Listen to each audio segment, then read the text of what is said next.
So Ed, this is the few things that we'll need off of each bill. Right there, you'll see the service address highlighted or with the arrow pointing at it.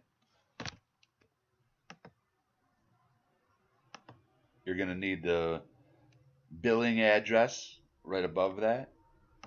Then you're going to need the service ID number. And then I just noted this. This is an outdoor light. So for this purpose, I know it's going to work. It's just not that test case scenario that we had talked about going forward. Just see if we can turn them as fast as we think we can turn them. But we can talk about that in the phone conference. So I'm going to use my website to enter this bill. Everybody gets one. You'll have one. Anybody who joins the team will have a website where they can enter the bill. You start off by just putting the zip code in. Click residential. If it is commercial, you would click commercial, but for this purpose, it's going to be a residential. And then not an Ambit Energy customer.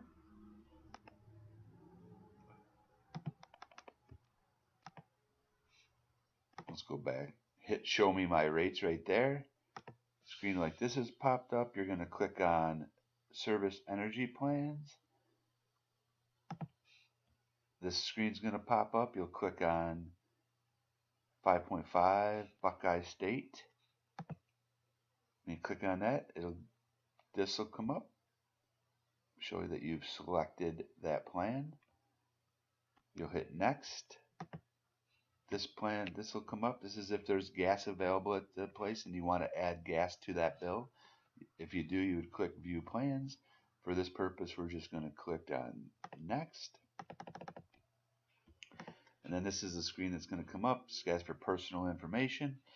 In this first name, you'll put part of, if it's a business that we're sending it to, like in this case, you'll split the business name on the first and last name. Like here, I used your cell phone number. I used your email address for this purpose.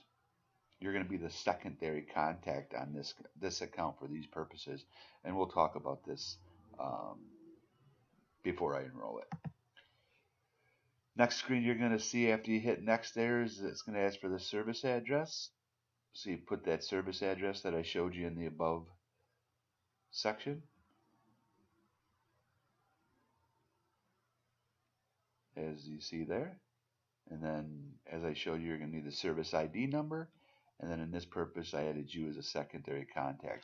For residences, there won't be generally a secondary contact unless there's a boyfriend, girlfriend. They have the last name, they can all call on the account. But in this purpose, for you, I want you to understand and walk through this process to see how easy it is. After that, next screen is this. If the billing address and service address is different, you got to enter the billing address. Simple. Just in this case, we just took out that second line on the bill and came up with it. But for the most part, doing residences, the billing address and the service address are generally going to be the same address. Click verify. It goes ahead and processes and makes sure that that's a valid US zip code or in mailing address. Verifies it. You click on the next screen and it just verifies all your information. Make sure everything is correct. Click on my info is correct and it comes to this screen. Service terms and service. Some people read it, some people don't. What happens is when they become a customer, that is emailed to them immediately, and it also gets sent to them in the mail as well. So they have a chance to read it here if they wish.